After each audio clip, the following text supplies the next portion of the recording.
Pues muchas gracias por estas amables palabras de presentación, muchas gracias a vosotros por estar aquí y gracias a que me hayan invitado a presentar un libro de José Ignacio González Faus, que he leído tanto de él que me alegra poder corresponder de alguna manera echando una mano en un acto como este. Y además era la circunstancia de que al empezar a leerlo me di cuenta de que también era conocedor del que le hace el prólogo, Benjamín Bastida, que estuvo justamente en el tribunal de mi tesis.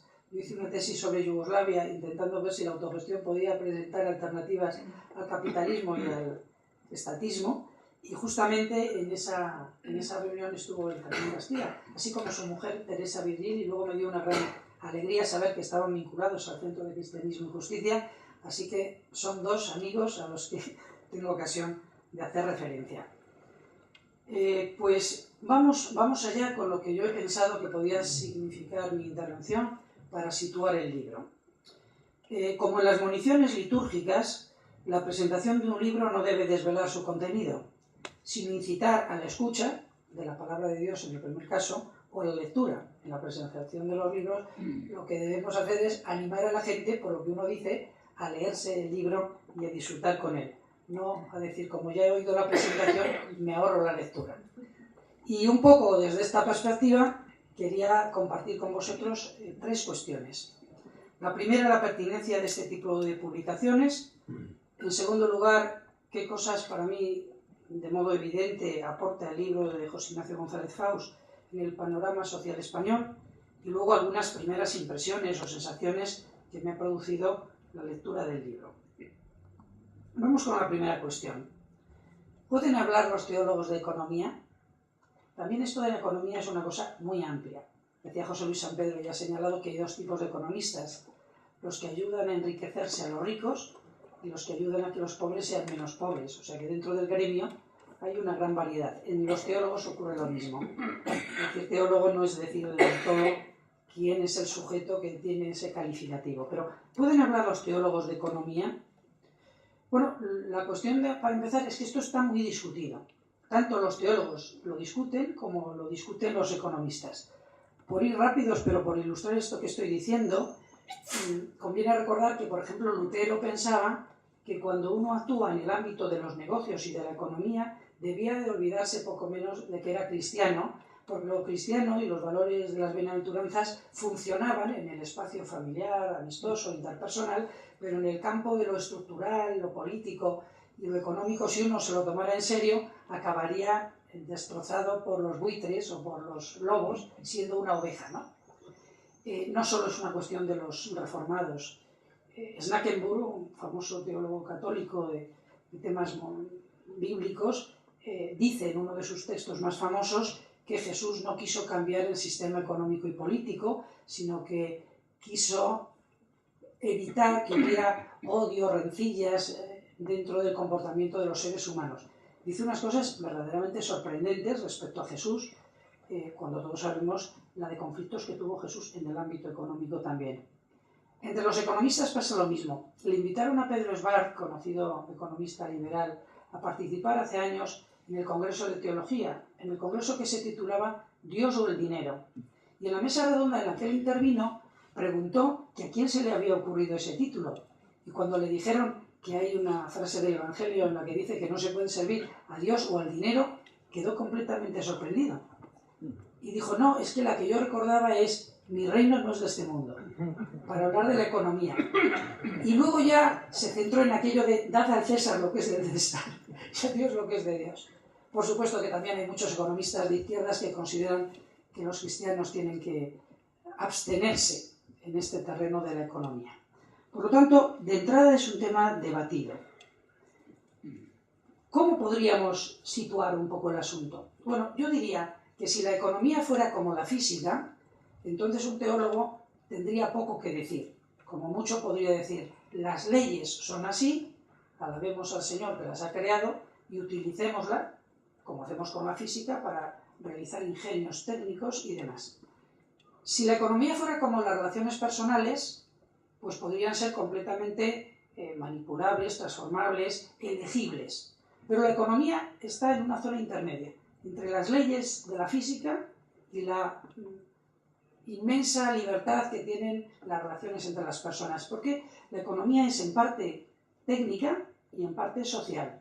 Y porque, si bien es cierto que hay un campo de actuación humana amplio en el mundo de la economía, no se puede hacer cualquier cosa. Hay límites económicos. Y uno sabe que si hay que invertir, pues hay que ahorrar, y que el consumo influye en el crecimiento y que los precios tienen un funcionamiento que va más allá de nuestras intenciones.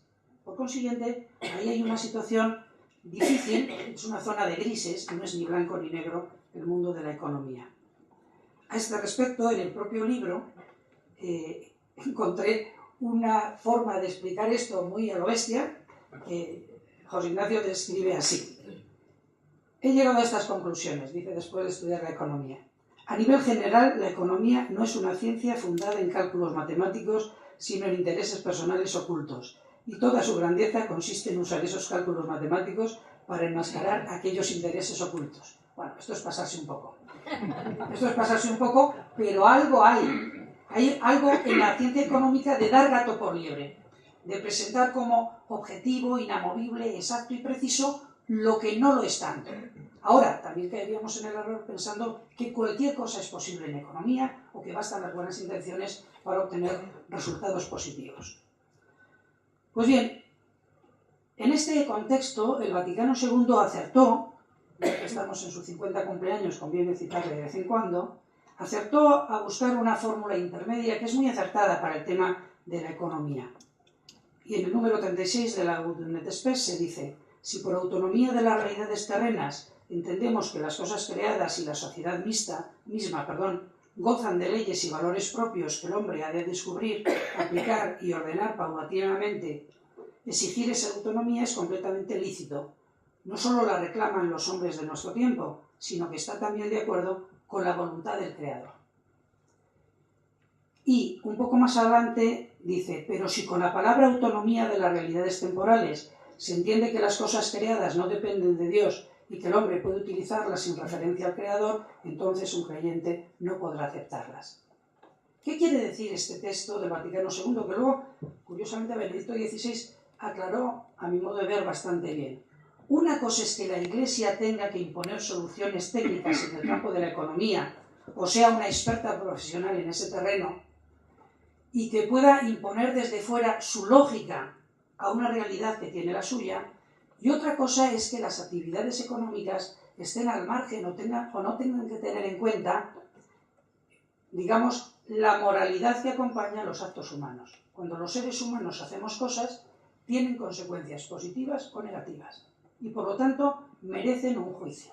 Repito, la autonomía se refiere a la imposibilidad o la no conveniencia de que la Iglesia intente meterse donde no le llaman para sustituir a los profesionales, a los técnicos, a los sindicalistas, a los científicos, a los políticos. Ahora, el hecho de que la fe no tenga nada que decir en el ámbito económico sería, aunque es poco técnico, pasarse unos cuantos pueblos. Hay una zona en la que sí se puede dialogar. En este sentido, la encíclica de Benedicto XVI, que dedicó a la crisis precisamente Caritas in Veritate, sugiere, voy a decir dos cosas: algo que está muy bien, en esa especie de respeto a que la economía tiene su lógica y no podemos ser voluntaristas, pero que al mismo tiempo esa lógica no puede ser aceptada como sagrada.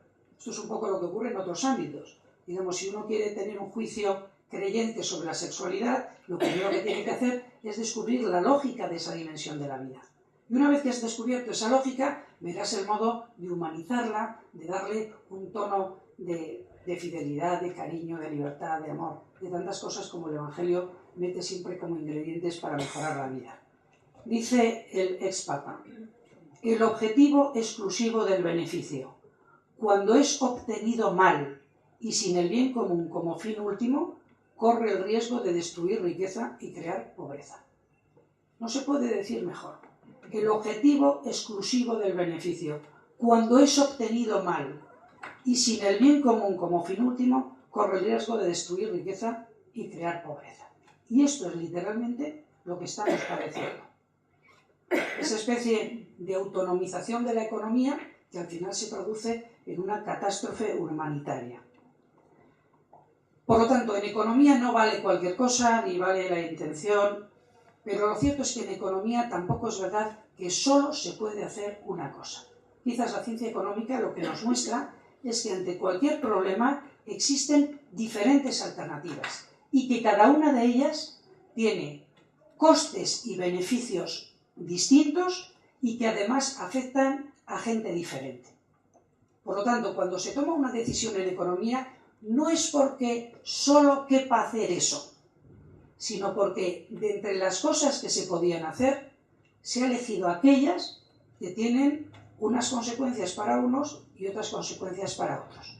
Por eso, en la economía está siempre pendiente la batalla, no solo de los intereses, sino de las fuerzas que tiene cada uno de los grupos sociales, de los individuos, de los países, de las empresas, etc.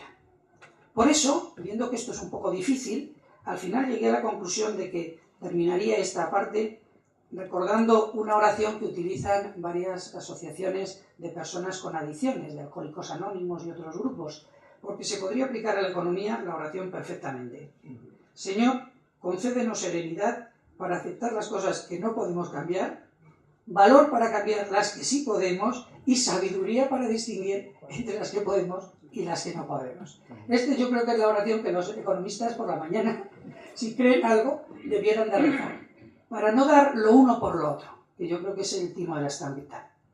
Bien, pues habiendo justificado, creo, que se puede hablar desde la fe perfectamente sobre economía, siempre y cuando lo que se diga no obvie que la economía funciona como funciona, lo segundo es lo que aporta el texto al panorama social español, lo que aporta este libro de José Ignacio.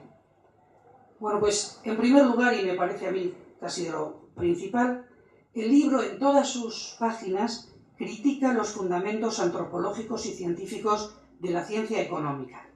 Es decir, la ciencia económica sostiene dos cosas.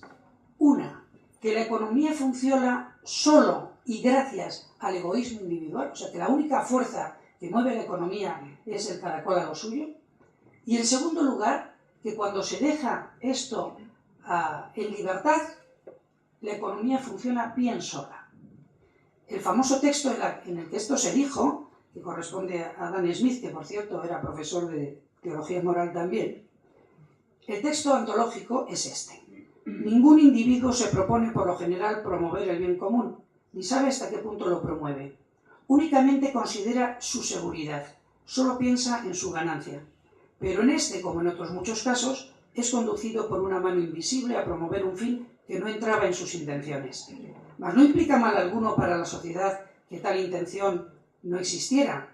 Y aquí viene un texto que habría que poner, digamos, entre los antológicos, junto a un lugar de la Mancha de cuyo nombre no quiero recordarme, y es, no implica mal alguno que eso no forme parte de sus propósitos, pues al perseguir su propio interés, promueve el de la sociedad de una manera más efectiva que si esto formara parte de sus intenciones.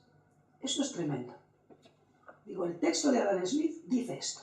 Cuando cada cual defiende su interés individual, promueve el bien de la sociedad más que si lo intentara directamente. Pues bien, estos dos dogmas, el dogma de que el egoísmo es el único motor de la actividad económica y lo único que puede motivar a los seres humanos, y el dogma de que una vez que dejas el egoísmo en libertad, los mercados resuelven todo y llevan al mejor resultado común, estos dos dogmas están criticados sistemáticamente en todas las páginas del libro que estamos comentando. Por otra parte, el libro, a mi modo de ver, expresa la protesta del ciudadano que no es especialista en economía contra el dogmatismo y la demagogia que predominan tanto entre los economistas profesionales como entre los políticos. Porque ya es triste estar en una crisis como en la que estamos, pero escuchar cómo se insultan y dicen tonterías los unos y los otros, cómo dicen medias verdades, cómo se descalifican, cómo utilizan el argumento ad hominem a la persona y no el argumento racional, es una cosa que le desespera a cualquiera. En muchos de los textos que podéis leer más adelante, Faust pide que haya algo así como una leal oposición. O sea, que si tiene que haber oposición, la haya. Pero que la oposición política no tiene que ser una fábrica de insultos y de descalificaciones, sino una fábrica de alternativas a lo que se está haciendo. justificadas, mejor o peor. Yo creo que este sentimiento que he llamado aquí del ciudadano no especialista está muy compartido. Más aún, este libro se hace pensando en las víctimas y sus problemas, porque la mayor parte de los libros o son académicos o se hacen desde la organización a la que uno pertenece, y resulta que hay algunos que están desorganizados, que están hechos polvo, abandonados, y entonces viene bien que de vez en cuando alguien se haga aliado o amigo suyo y exprese en voz alta lo que ellos no pueden expresar, y al menos en nombre de ellos o en sintonía con ellos de alguna manera proteste. También creo que el libro aporta una voz cristiana crítica y propositiva. Por ejemplo, cuando habla, haciendo sus numerosos juegos de palabras, de que los cristianos tenemos que ayunar para ayudar. Bueno, pues ahí hay una propuesta, no la voy a desarrollar. Y me ha gustado mucho cuando critica también esta teoría económica según la cual a los pobres les acabará yendo bien por una estrategia de goteo. Cuando los ricos sean tan ricos, las migajas caerán, ¿no? No es la estrategia del Evangelio. El Evangelio funciona con la técnica de la repesca. O sea, en lugar de esperar que cuando los ricos sean muy ricos y las clases medias muy gordas acaben llegando a las clases bajas, la técnica del Evangelio es: hay que empezar por los últimos y luego ya veremos. Entonces, hay aquí un planteamiento, a mi modo de ver, completamente distinto. Fijaos, por ejemplo, cuando se dice, en el siglo XX aumentó tanto la población que así estamos de pobres. Aumentó la población 4 veces, de 1.600 a 6.000 millones de personas. Pero es que la riqueza aumentó 14 veces. O sea, la dinámica de pensar que llegará un momento en que sobrará de la mesa de los ricos es pura tontería. Y por lo tanto el libro, muchas veces, de un modo o de otro, señala que frente a la teoría del rebosamiento y del goteo y de la migaja, la lógica del Evangelio es que hay que poner en el centro de nuestro interés la preocupación de los últimos, que los otros ya se arreglarán por su cuenta fácilmente. Si no, vamos a esperar más allá de la parusía. Bueno, más allá de la crítica, llamémosle ético-política, que hace en su libro, también hay algo, como se ha señalado antes, ya profético y teológico. Y es que el libro denuncia la idolatría. Es decir, que detrás de los problemas económicos que tenemos y la crisis que tenemos, lo que hay es una obsesión con mejorar el bienestar y el nivel de vida que convierte a la gente en desalmada, tramposa, lo que sea. Utilizando un lenguaje más laico, podríamos decir, como dice Sabina, el dinero, el único Dios verdadero. O como dice el refrán popular, entre el Dios y el dinero, lo segundo es lo primero. O como dice un tío mío, el más ateo de la familia, el problema no son los ricos, sino la cantidad de candidatos. Entonces, hay algo aquí que va más allá de la crítica ética, que tiene que ver con dónde tenemos el corazón y que nos mueve. Y por lo tanto, ahí, lógicamente, José Ignacio, como experto teólogo, nos está permanentemente estimulando con esta clave de crítica a la idolatría. Para terminar con 2 cosas, yo diría que sus palabras, sus escritos, sus libros, hacen que la presencia eclesial pública se haga más plural, más normal y más racional. Porque tenemos un problema enorme en la Iglesia española, y es que hay poca presencia cristiana, pero la que sale es rarísima, o está crispada, o está persiguiendo y combatiendo. Entonces, qué bueno es que en España sea normal ser creyente y expresarse de muy diversas maneras, y apelando a argumentos y razones, no simplemente utilizando la condena como arma arrojadiza. Por otra parte, y curiosamente, el libro sirve también para recordarnos que la doctrina social de la Iglesia, que es oficialísima, que no es una cosa que se le haya ocurrido a uno por ahí, la doctrina social de la Iglesia es tremendamente radical. Y esto no lo saben muchos de los que no son habitualmente miembros activos o cercanos a los espacios eclesiales. Hoy en día aplicar la doctrina social de la Iglesia, incluso en sus versiones moderadas, significaría un cambio revolucionario en el mundo de las relaciones sociales y económicas. Y ahí la Iglesia tiene mucho que aportar. Aún me acuerdo de que antes de morir, Gómez Llorente, que vino a una reunión, me dijo: me he leído la encíclica Caritas in Veritate, estoy buscando algunos cristianos para discutir y no se la ha leído ninguno. Este buen hombre, agnóstico y tal, y el hombre se lo había leído porque decía, hay cosas muy, muy interesantes. Y termino ya con algunas impresiones, ¿no? A mí me parece que el libro, como es una especie de tutti frutti de escritos que unos se han publicado, otros no, unos más largos, otros más cortos, pues presenta luces y sombras muy interesantes. Por una parte es un libro periodístico, en lo mejor y en lo peor que tiene lo periodístico, es decir, que tiene eslóganes tremendos, que llega con garra y tal, algunos de ellos simplificadores. Como todo lo que escribe él es agudo, irónico, provocador y despertador de conciencias, aunque pienso que a sus fans les gustará y a sus detractores no los convertirá a ninguno. Porque este género de la ironía, pues entonces genera mala uva y la gente no cambia. Aunque los argumentos sean buenos, no cambian. Como economista yo diría que el libro tiene aciertos económicos grandes, unido a ingenuidades, propuestas que un economista diría, uy, madre mía, esto parece de otra galaxia, ¿no? Sobre todo porque uno, si es matemático, piensa que un problema tiene solución si tú tienes los presupuestos y sabes razonar bien. Pero en economía no. Para que un problema económico tenga solución, además de tenerlo desde el punto de vista técnico, hace falta que haya fuerzas sociales capaces de conseguirlo. O sea que puede estar la solución teórica estupenda, pero si se opone al statu quo o a las fuerzas dominantes, no se llegará a llevar a cabo la respuesta. Pero, repito, el enfermo no se cura no porque no haya medicina, sino porque a la hora de aplicar la medicina en economía hay que pasarla por el filtro de los poderes, de los gobiernos, los sindicatos, los trabajadores, los empresarios, las transnacionales, la Unión Europea, y entonces ahí es donde se diluyen las posibles soluciones económicas a los problemas. Otras veces pasa al contrario, en lugar de pecar de ingenuo, se apunta a teorías conspiratorias. Yo no soy tan conspirativo como él. Yo creo que muchas veces la cosa es que la lógica económica es tremenda y que no hace falta que la gente tenga mala intención para que los resultados sean pésimos. En fin, recuperar la relevancia de la fe para la vida y hablar de temas que están en el candelero, pues es una cosa que necesitamos como agua de mayo para que el discurso religioso no hable de temas rarísimos, ajenos a la preocupación de los mortales. Pero claro, eso supone entrar en lo opinable, y casi todas las páginas del libro son sumamente discutibles desde el punto de vista político, ideológico o como se le quiera decir. Creo que hay una crítica que intenta ser no partidista, y él critica tanto a los partidos de derechas o de izquierdas, al menos nominalmente, pero naturalmente se nota un tufillo de simpatía por la izquierda que hace que cuando la izquierda falla crea que es que no han sabido, no han podido y tal, y cuando falla la derecha es que tenían mala idea, es que iban a por ellas. De todos modos voy a compartir con él una duda que yo tengo en los últimos años, y es que no sé si los gobiernos hacen esto porque no les queda otra y están chantajeados por los poderosos, sean políticos o económicos, o más bien que, aprovechando que el Pisuerga pasa por Valladolid y que tienen todos estos condicionamientos, nos están queriendo meter un gol tras otro para llevarnos donde la sociedad no querría ir. Entonces, este es un tema muy gordo en materia de economía. ¿El gobierno hace lo que hace porque está convencido? ¿Porque no le queda otra? ¿O, aprovechando que tiene dificultades, nos intenta llevar al huerto de las cosas que nosotros no querríamos hacer? Este es un tema muy de fondo, ¿no?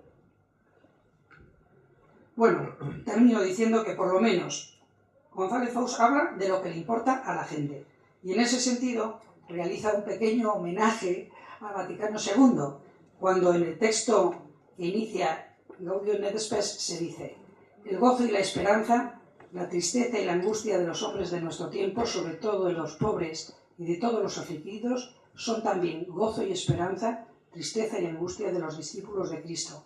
No hay nada verdaderamente humano que no tenga resonancia en su corazón. Pues se conoce que González Faus se cree esto y habla de economía desde aquí. Muchas gracias.